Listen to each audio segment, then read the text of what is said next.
guys, just to share pala, may na-figure out ako na application para ma-mirror yung cellphone mo to iPad. Daming naghahanap ng ganong tutorial, so tuturuan ko kayo. So first, kailangan nyo i-download tong app na to. Ayan, which is A-Power Mirror. Yan. Yan yung logo niya. So, open nyo lang yan. Screen record ko. Yan. So, A-Power yan. Ito, ayan. So, i-click mo lang yung A-Power. Then, lalabas dyan yung device name and Wi-Fi. So, dapat yung Wi-Fi na kinokonikan nung cellphone mo and nung iPad is the same. And then, kiklik mo lang yung local cast. Ayan. So, lalabas dyan, no device found dito. Kasi kailangan sabay siyang nakabukas. Since gamit ko pang vlog yung iPad. Okay guys, I have two device here.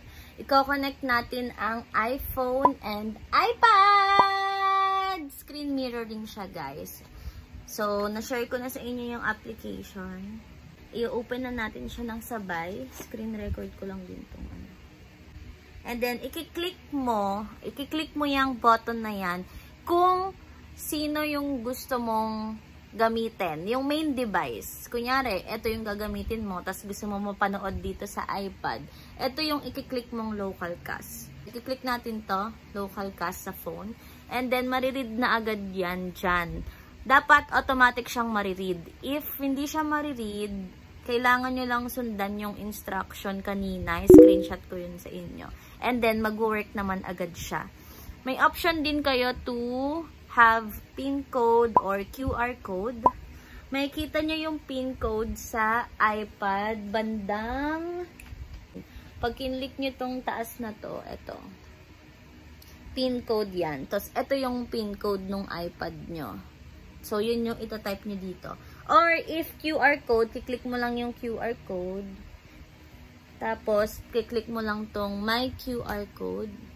Yan, tapos lalabas na dyan. I-scan nyo lang gamit to para pairing, ganon. Pero, since na-connect ko na siya, i-click mo lang yan. Tapos, i-start record lang natin yan. Start broadcast pala. Ayan. Pagka-start broadcast, yung mag-a-appear na siya agad dyan. Tapos, i-home na natin to. Siyempre, medyo malag siya. What do you expect, guys? So, ayan na yan. Makikita nyo yung gagawin ko sa phone ko. So, pwedeng by camera. Ay! Ayan. Yan yung mga binlog ko kanina. Makalat.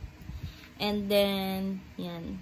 Kasi, para if malayo kayo, magta-timer kayo, ganun, pwede nyo siyang gamitin na pangpwesto. Kunyari, gusto nyo mas ganyan. Or kunyari, video, tapos gusto nyo i-0.5 pala, or mas to the left, to the right. Yan. May help kayo niyan.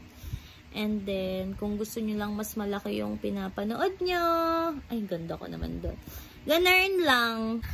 Yun lang guys, sana may natutunan kayo. If you have question, comment down below. Kasi na-amaze din ako. Kasi ang dami naghahanap sa YouTube ng ganong tutorial. So, baka i-upload ko to separately. Let's go!